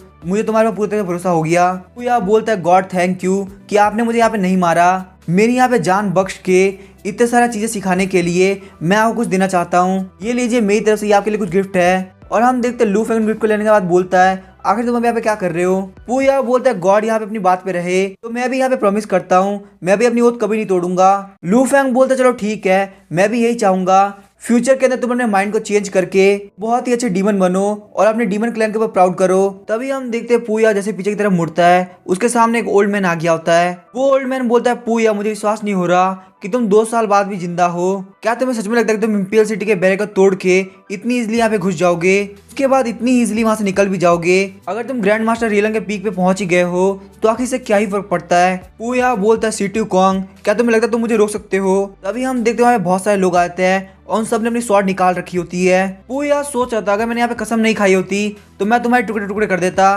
तभी हम देखते लू फेंग पूया के आगे चला जाता है। वो ओल्ड मैन बोलता है गॉड आपको नहीं पता कि आगे पीछे बंदा वो कौन है, ये 7 डीमन जनरल में से एक पूया है और मैं इसको जानता हूँ, उन सारे जनरल में से सबसे ज्यादा झूठा है। लू फेंग बोलता है मुझे इसके ऊपर भरोसा है, ये अपनी ओट नहीं तोड़ेगा। ओल्ड मैन बोलता है मुझे इसकी बॉडी के अंदर से ब्लड डीमन का ऑरा फील हो रहा है, इसका मतलब इसने अपनी कल्टीवेशन लेवल को बढ़ाने के लिए ब्लड डीमन को एब्जॉर्ब कर लिया, तो जो बंदा यहाँ पे अपने डीमन सेट का नहीं हुआ वो हमारा क्या होगा? इस जैसे बंदे की बात पे हमको बिल्कुल भरोसा नहीं करना चाहिए। तभी हम देखते हैं लू फेंग अपनी एनर्जी को रिलीज करते हुए बोलता है क्या तुम्हें यहाँ पे मेरे ऊपर भरोसा नहीं? ओल्ड मैन बोलता नहीं मैं ऐसा कभी नहीं कर सकता, मुझे आपके ऊपर पूरा भरोसा है। लू फेंग बोलता है अगर आपको लग रहा है कि ये आपसे झूठ बोल रहा है तो क्यों ना हम लोग एक बैट करें। ओल्ड मैन बोलता है ठीक है गॉड बताइए आगे क्या करना है। लू फेंग बोलता है आपको मेरे सामने यहाँ पे एक कसम खानी होगी और उसके बाद उस कसम को तोड़कर ट्राई कर लो कि आखिर तुम्हारे साथ क्या हो रहा है। वही वो ओल्ड मैन काफी डर गया होता है और सोच रहा होता है कि सच में इस ओथ में कुछ दिक्कत है, आखिर मुझे इतना डर क्यों लग रहा है। लू फेंग बोलता अगर किसी को भी मेरे ऊपर शक है तो आखिर वो ट्राई कर सकता है, मैं भी यहाँ पे देखना चाहता हूँ कि मेरे सामने कौन उस ओथ को तोड़ेगा, क्या किसी के अंदर इतनी हिम्मत है कि वो आके ट्राई करे। हम देखते वहाँ पे सारे लोग मना करने लगते हैं, बोलते नहीं हमारे अंदर इतनी हिम्मत नहीं है। लू फेंग बोलता अगर तुम यहाँ से जाओगे तो कोई भी तुम्हें यहाँ पे नहीं रोकेगा। हम देखते हैं पूया वहाँ पे लू फेंग को ग्रीट करके वहाँ से निकल जाता है। तभी हम देखते हैं लू फेंग वहाँ जाने लगता है और वो ओल्ड मैन बोलता है गॉड प्लीज रुक जाइए। लू फेंग बोलता है कि क्या बात है फटाफट से बताओ। वो ओल्ड मैन बोलता है आपका फेस यहाँ पे देखना मेरे लिए काफी इज्जत की बात थी, मैं चाहूंगा कि आप हमारे साथ यहाँ पे पैलेस के अंदर चले ताकि एम्पर भी आपसे मिल सके अगर एम्परर यहाँ पे आपसे मिल पाएंगे तो उनके भी भाग खुल जाएंगे। लू फेंग उसको मना कर देता है और बोलता है डेस्टिनी अभी ये नहीं चाहती। और साथ ही में लू फेंग सोच रहा होता है अगर मैं पैलेस के अंदर गया और मेरा सीक्रेट पता चल गया आखिर मैं वहाँ पे सबको क्या बोलूंगा। भले ही मेरे सामने कितना भी स्ट्रॉन्ग डीमन आ जाए मुझे कोई भी फर्क नहीं पड़ेगा, लेकिन अगर मेरे सामने एक स्ट्रॉन्ग मार्शल आर्टिस्ट आ गया तो मेरे लिए बहुत ज्यादा दिक्कत हो जाएगी। वो ओल्ड मैन बोलता है हमारे मैजेस्टी की उम्र काफी ज्यादा हो चुकी है, कहीं ऐसा ना हो कि अगली अपॉर्चुनिटी मिलने तक वो यहाँ पे बचे ही ना। ये भी चाहता कि गॉड को ऐसा तरीका निकाल दे ताकि उनकी उम्र यहाँ पे बढ़ सके। अगर ऐसा हो सकेगा तो इस वर्ल्ड को इतना अच्छा एम्परर और कुछ सालों तक मिल पाएगा। तभी हम देखते हैं लू फेंग सोच रहा तुम मुझे यहाँ पे बोल रहे हो कि मैं किसी की लाइफ को बढ़ा दूं, आखिर मैं ऐसा कैसे कर सकता हूँ। लू फेंग सोच रहा था 1 मिनट रुको, मैं जेड ड्रैगन सीक्रेट के अंदर जाने वाला हूँ और वहाँ पे बहुत ही अच्छे अच्छे एलेक्सिर मिलेंगे जिसमें से एक लाइफ एक्सटेंडिंग एलेक्सिर भी होगा। और वहाँ पे ज्यादातर लोग जो जाते हैं वो अपने ट्रू एनर्जी रियलम पे होते हैं। मेरे पास यहाँ पे जो सोल है वो तो ग्रैंड मास्टर रियलम की है, तो अगर मैं उस टेस्ट को फेल भी कर देता हूँ लेकिन फिर भी मैं उसको फोर्सफुली ले पाऊंगा। लू फेंग उस ओल्ड मैन को बोलता है बहुत ही जल्दी एक नोबल मैन आएगा, वो यहाँ पे एम्परर को एक एलेक्सिर देगा जिससे उनकी लाइफ बढ़ पाएगी। वो ओल्ड मैन बोलता है क्या एक नोबल इंसान आएगा जो कि एम्परर को एलेक्सिर देगा। साथ ही में वो सोच रहा था गॉड कोई बात ऐसे नहीं बोलेंगे, लेकिन आखिर वो नोबल बंदा होने कौन वाला है। लू फेंग बोलता है टाइम आ चुका है कि अब मैं यहाँ से चला जाऊं। तभी हम देखते हैं लू फैमिली का एंसेस्टर लू फेंग का हाथ पकड़ रोने लगता है और बोलता है एंसेस्टर प्लीज आप हम लोग को छोड़ के मत जाइए। और साथ ही में लू फैमिली का एंसेस्टर सोच रहा होता है फाइनली हमारी फैमिली के अंदर एक एंसेस्टर गॉड बन गया, इसका मतलब ग्रेट फ्लेम डायनेस्टी के अंदर हमारी फैमिली ज्यादा स्ट्रॉन्ग कोई भी नहीं है और अब किसी के अंदर इतनी हिम्मत नहीं कि वो ग्रेट फ्लेम डायनेस्टी के अंदर लू फैमिली से भिड़ सके। लू फैमिली का एंसेस्टर बोलता है हम चाहते कि हमारे गॉड एंसेस्टर हमारी फैमिली के अंदर वापस आ जाए ताकि हम लोग आपसे कुछ सीख सके और आपकी फैमिली इतनी स्ट्रांग बन सके कि वो किसी भी डिजास्टर को खुद से झेल सके, आपको यहाँ पे बार बार आने की जरूरत ना पड़े। लू फेंग सोचा था ये एंसेस्टर तो काफी ज्यादा कमीना है। जैसे इसको पता चला कि इसके क्लैन के अंदर एक एंसेस्टर गॉड बन चुका है, ये उस एंसेस्टर को वापस अपनी फैमिली के अंदर रिटर्न होने के लिए फोर्स करने लगा। तभी हम देखते हैं लू फेंग बोलता है अभी की जो लू फैमिली वो बिल्कुल कचरा है, मैं जिस लू फैमिली में रहा करता था वो बिल्कुल भी ऐसी नहीं थी, तुम लोगों ने मुझे यहाँ पे काफी ज्यादा डिसअपॉइंट किया है। और हम देखते हैं लू फेंग की बातें एंसेस्टर के दिल पे तीर की तरह लगती है। लू फेंग बोलता है अभी भी यहाँ पे यंग जनरेशन के अंदर एक लू फैमिली का बंदा ऐसा है जो कि यहाँ पे मेरी नजर के अंदर आया और वो काफी टैलेंटेड है। और वहीं पे हम देखते सारे डिसाइपल सोच रहे होते हैं कि कौन सा ऐसा यंग जनरेशन का बंदा है जिसकी गॉड एंसेस्टर भी इतनी तारीफ कर रहे हैं। तभी हम देखते हैं एंसेस्टर डिसाइपल की तरफ देख के सोच रहे होते हैं कहीं ऐसा तो नहीं कि ये वो है। और उनमें से एक डिसाइपल काफी ज्यादा खुश होता है कि एंसेस्टर यहाँ पे उसकी तरफ देख रहे हैं। वो बंदा सोच रहा था कहीं गॉड यहाँ पे मेरे बारे में तो बात नहीं कर रहे हैं। लू फेंग बोलता है मैं तुम लोगों से यहाँ पे बहुत ज्यादा डिसअपॉइंटेड हूँ तो इसीलिए मैं यहाँ से जा रहा हूँ। सारे लोग चिल्ला रहे थे गॉड प्लीज यहाँ से मत जाइए। लू फेंग सोच रहा था लू फैमिली के अंदर बहुत सारे लोग हैं, यहाँ तक कि मेरा खुद का सरनेम भी लू ही है, जब टाइम आएगा तो मैं यहाँ पे फिर से आऊंगा और एम्परर को इमॉर्टल पिल दूंगा और अपने लिए मोमेंटम बनाने के लिए मैं यहाँ पे लू फैमिली के नाम का यूज करूंगा। मुझे पक्का भरोसा कि एलेक्सी देने की वजह से एम्परर भी मेरे पर काफी ज्यादा खुश हो जाएंगे, लेकिन लो बैकग्राउंड की वजह से अगर इन कमीने ने मुझे फिर से नहीं अपनाया तो। और फिर हम देखते वो दूर एक जंगल के अंदर आ गया होता है और बोलते हैं काफी ज्यादा बेकार बात है कि मैं रियलिटी में गॉड नहीं हूँ, वरना मैं आराम से वहाँ पे इंपीरियल कैपिटल के अंदर रहता और बहुत ही अच्छा अच्छा खाना खाता। लेकिन टाइम ऐसा आएगा जब मैं रियलिटी में बहुत ज्यादा पावरफुल बन जाऊंगा, उसके बाद जो इंपीरियल कैपिटल वाले भी इंजॉय नहीं कर पाते वो मैं इंजॉय करूंगा। लेकिन अभी के लिए मुझे यहाँ पे बहुत ज्यादा मेहनत करने की जरूरत है क्योंकि यहाँ पे बहुत सारे मार्शल आर्टिस्ट ऐसे हैं जो कि मुझे मार सकते हैं। यहाँ पे जाके प्रैक्टिस करके अपने लेवल को बढ़ाना होगा क्योंकि एक अच्छी लाइफ जीना यहाँ पे मेरे ही हाथ में है। फिर कुछ घंटे बाद लू फेंग बोल रहा होता है यहाँ तक मुझे याद है Phoenix tree county imperial capital के वेस्ट में है। और उसके बाद वो अपने मास्क को उतार देता है और बोलता है मैं यहाँ पे अपने मास्क को उतारना ही भूल गया था। यहाँ पे पूया का पीछा करते करते बहुत सारे लोगों ने इस फेस को देख लिया। चलो ये सब छोड़ो, मुझे सबसे पहले वेस्ट की तरफ चलना होगा। उसके बाद हम देखते वो काफी स्पीड से वेस्ट की तरफ जाने लगता है। थोड़ी देर बाद आगे चल के वो डायरेक्शन में कंफ्यूज हो जाता है। वहाँ पे उसे एक बंदा दिखता है और वो उससे डायरेक्शन पूछने लगता है। हम देखते हैं असलियत में वो एक एनिमल होता है जो कि लू फेंग को देख के काफी ज्यादा शॉक हो गया होता है। वो एनिमल सोच रहा था मुझे लगा था कि यहाँ पे एक बहुत ही स्ट्रांग बंदा आया है, लेकिन ये तो एक यंग बंदा है जो कि अपने एनर्जी गैदरिंग के 7th लेवल पे है। उसके बाद एनिमल बोलता है तो तुम्हें डायरेक्शन पूछनी है, लेकिन इससे पहले कि मैं तुम्हें डायरेक्शन बताऊं तुम्हें मेरे एक क्वेश्चन का आंसर देना होगा। लू फेंग बोलता है पूछो आगे तुम्हें क्या पूछना है। वो एनिमल बोलता है क्या मैं देखने में ह्यूमन की तरह लग रहा हूँ। लू फेंग सोच रहा था जहाँ तक मुझे पता है ये वेसल ट्रांसफॉर्मेशन स्किल है, तो वेसल क्लैन होता है उनके पास ट्रांसफॉर्म करने का एक बहुत ही अलग तरीका होता है। उस टेक्निक को बोलते हैं माउथ सीलिंग। और ट्रांसफॉर्म करने के बाद ये लोग रास्ते में रोक के लोगों से पूछते हैं क्या मैं ह्यूमन की तरह दिख रहा हूँ। अगर आपने उस क्वेश्चन का आंसर हाँ कहा तो वो अपनी ट्रांसफॉर्मेशन को और स्पीड से बढ़ाने लगेंगे, और अगर आपने यहाँ पे मना कर दिया तो वो फिर आपको डराने लगेगा। लू फेंग सोचता है यहाँ पे कोई भी आंसर देने में वो बंदा फंसेगा ही फंसेगा। फिर लू फेंग बोलता है तुम एक बेवकूफ की तरह लग रहे हो, और ये बात सुन के वो एनिमल काफी ज्यादा शॉक हो जाता है। जो एनिमल होता है गुस्सा करते हुए बोलता है कि तुम्हारी हिम्मत कैसे हुई मेरी कल्टीवेशन खराब करने की। लू फेंग बोलता है ना तुम सिर्फ एक बेवकूफ हो बल्कि एक बेवकूफ इंसान हो। अब बताओ क्या यहाँ पे तुम्हारी कल्टीवेशन खराब हो रही है। वो जो एनिमल होता है काफी ज्यादा गुस्सा होता है और बोलता है मैं चाहता हूँ कि तुम यहाँ पे मर जाओ। लू फेंग सोच रहा था क्या इसके अटैक करने में मुझे कोई नई स्किल मिलेगी। वो एनिमल बोलता है तुम खत्म होने वाले हो, ये तुम्हारा आखिरी दिन था। लेकिन तभी हम देखते लू फेंग उसका गला पकड़ लेता है। वो एनिमल सोच रहा था कि उसने इतनी इजीली मेरा गला पकड़ लिया और उसको यहाँ मुझसे बिल्कुल भी डर नहीं लग रहा। आखिर इस बंदे के पास इतनी ज्यादा पावर कैसे हो सकती है। लू फेंग बोलता है अभी भौंकना बंद करो और फटाफट से मुझे बता कि फिनिश ट्री काउंटी में कैसे जा सकते हैं। वो एनिमल बोलता है लगता है तुम्हारी काफी ज्यादा फट गई और तुम चाहते कि मैं तुम्हारी लाइफ को छोड़ दूं। अभी हम देखते लू फेंग उसके गाल खींचने लगता है और बोलता कि तुम्हारी हिम्मत कैसे ये बोलने की, मैं जबकि बता कि मैं तुम्हारी लाइफ को छोड़ रहा हूँ। चलो फटाफट से मुझे बताओ आखिर मैं फिनिश ट्री काउंटी कैसे जा सकता हूँ। वो एनिमल बोलता है प्लीज मुझे माफ कर दो लेकिन मुझे डायरेक्शन नहीं पता। और हम देखते लू फेंग काफी ज्यादा गुस्सा होता है और बोलता तुम्हें रास्ता पता भी नहीं है लेकिन तूने फिर भी मेरा इतना टाइम वेस्ट कर दिया। और जैसे ही लू फेंग उस एनिमल को फेंकने वाला होता है वो एनिमल बोलता है प्लीज मुझे फेंकना मत, भले मुझे फिनिश ट्री काउंटी जाने का रास्ता ना पता हो लेकिन मुझे ये पता है कि वो लोग कहाँ रहते हैं जो फिनिश ट्री काउंटी का रास्ता जानते हैं। लेकिन फिर भी हम देखते लू फेंग वहाँ पे उसको फेंक देता है। तभी लू फेंग उसको उठाते हुए बोलता है तुमने अगर पहले बोल दिया होता तो शायद मेरे हाथ से तुम नहीं छूटे होते, तो फटाफट से उठ जाओ मुझे रास्ता बताओ। उसके बाद आधे घंटे बाद हम देखते हैं वो एनिमल को वहाँ पे लेके आ गया होता है और हम देखते हैं अंदर से बहुत सारे लोग की आवाज आ रही होती है। वो लोग बोल रहे थे कल तो बहुत ज्यादा मजा आया था, हम वापिस से उस जगह पे जाएंगे, उस जगह लड़के काफी ज्यादा बढ़िया है। और वो एनिमल बोलता है मास्टर लू आप अंदर जा सकते हैं, इसके अंदर बहुत सारे लोग हैं। तभी लू फेंग बोलता है तुम्हें क्या लगता है मैं कोई बेवकूफ हूँ। और वो उसका कॉलर पकड़ते हुए बोलते हैं फटाफट से आसपास देखो क्या तुम्हें कोई भी इंसान दिख रहा है। और ऐसी जगह पे इतना बड़ा घर कैसे प्रेजेंट हो सकता है, ऐसी जगह पे घर सिर्फ एक घोस्ट बना सकता है, कोई ह्यूमन तो यहाँ पे नहीं रहेगा।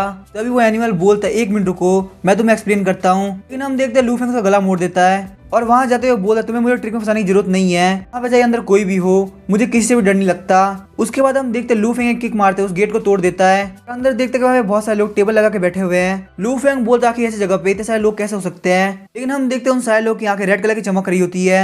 हम देखते हैं लू फेंग वहाँ पे अपनी इल्यूजरी विजन का यूज करता है जिससे वहाँ का इल्यूजन पूरी तरह से हट जाता है। और हम देखते हैं वहाँ पे एक लेडी होती है जो कि लू फेंग की तरफ बहुत सारे क्लोन्स भेजती है। उसके बाद वो लड़की बोलती है कि हमारे पास यहाँ बहुत दूर से एक गेस्ट आया है, ये फटाफट से आराम कीजिए थोड़ा खाना खा लीजिए। लेकिन हम देखते हैं लू फेंग उन सारे क्लोन को मार के हटा देता है, लड़की का वहाँ पे हाथ पकड़ लेता है। साथ ही में वहाँ पे जब लू फेंग अपनी एनर्जी को रिलीज करता है तो वहाँ पे उस लड़की के साथ सारे ह्यूमंस एनिमल के अंदर चेंज हो जाते हैं। उसके बाद लू फेंग अपने हाथ वाले एनिमल को काफी ज्यादा किक मारता है, जिसे देख के बाकी सारे एनिमल काफी ज्यादा डर गए होते हैं। लू फेंग कुर्सी के ऊपर बैठ जाता है और बोलता है फटाफट से मेरे लिए म्यूजिक स्टार्ट करो। लू फेंग को देख के वहाँ पे सारे एनिमल काफी ज्यादा डर रहे होते हैं। वहीं पे लू फेंग सोच रहा था आज रात के लिए मैं यहाँ से निकल नहीं सकता, ना तो मैं यहाँ पे रात रात में फिनिश ट्री काउंटी पहुंच पाऊंगा और ना ही मैं वापस से कैपिटल के अंदर जा सकता हूँ। तो आज रात के लिए यहाँ पे रुकना कोई बेकार बात नहीं रहेगी। अभी के लिए इन पेपर से बने हुए लोग के बारे में भूल जाते हैं, ये मान लेते हैं लोग सच में रियल है। हम देखते वो सारे एनिमल कांप रहे होते कुछ भी नहीं कर पा रहे होते। लू फेंग उनमें से एक एनिमल को किक मारता है और बोलता है क्या तूने मेरी बात नहीं सुनी, मैंने कहा कि म्यूजिक स्टार्ट करो। हम देखते वहाँ पे जब पेपर होते हैं वो लोग के अंदर चेंज हो जाते हैं और वहाँ पे गाना बज रहा होता है, साथ में सुंदर सी लड़की डांस कर रही होती है। लू फेंग ने वहाँ पे मार मार के बहुत सारे एनिमल की हालत खराब कर दी होती है। वहीं पे वो एनिमल बोल रहे होते हैं लॉर्ड प्लीज हमको मत मारिए, हमने यहाँ पे आते आते आज तक किसी को भी हार्म नहीं पहुंचाया, हम बस यहाँ पे लोग को डराते हैं उनको वापस भेज देते हैं और यहाँ की 2-3 एकड़ की जगह को हमने गार्ड करके रखा है, हमारा इंटेंशन बिल्कुल भी बुरा नहीं है। लू फेंग बोलता आखिर तुम लोगों ने मुझे जो खाना दिया है आखिर वो क्या चीज है, मुझे यहाँ पे ये नहीं खाना, मेरे कुछ अच्छा लेके आओ। वो सारे लोग बोलते लेकिन हमारे पास सिर्फ यही है, हम जैसे छोटे डीमन के घर में आपको सिर्फ यही मिल सकता है। हम देखते हैं लू फेंग टेबल को किक मार देता है और बोलता है मैं नहीं जानता, मेरे कहीं से भी खाना लेके आओ, मुझे यहाँ पे गुस्सा आ गया, तुम लोग के लिए काफी ज्यादा बुरा होगा। अब से मेरी बात ध्यान सुनो, कोई भी यहाँ पे कुछ भी नहीं बोलेगा, अगर किसी ने भी ना मुंह खोला तो उसके लिए काफी ज्यादा बुरा होगा।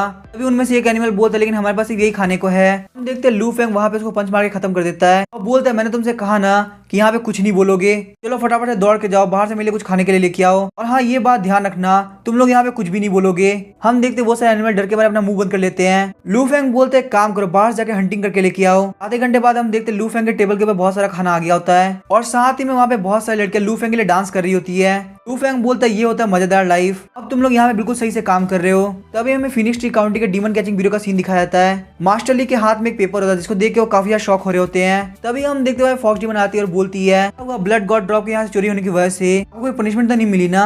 मास्टर ली बोलते नहीं ऐसा कुछ नहीं हुआ, ब्लड गॉड ड्रॉप का जो मैटर था वो मैंने यहाँ पे सप्रेस कर दिया और अभी तक यहाँ पे किसी को भी क्लियरली नहीं पता कि वहाँ पे क्या हुआ था। और मास्टर ली उस पेपर को फॉक्स डीमन को दे देते हैं। जैसे ही फॉक्स डीमन उस पेपर को देखती है वो काफी ज्यादा शॉक हो गई होती है और बोलती है कि सच में इस वर्ल्ड के अंदर गॉड आ चुका है। फॉक्स डीमन बोलती है आखिर अब जेड ड्रैगन सीक्रेट एलियम का क्या होगा। मास्टर ली बोलते मुझे भी काफी ज्यादा डर लग रहा है, मुझे पता नहीं क्यों ऐसा लग रहा है कि यहाँ पे Z dragon secret allium last time खुल रहा है, अब इसके बाद ये वापस से नहीं खुलेगा। अब इसके आगे क्या होगा हम नेक्स्ट एपिसोड में जानेंगे। वीडियो पसंद आए चैनल को सब्सक्राइब करके वीडियो को लाइक कर देना। Thank you.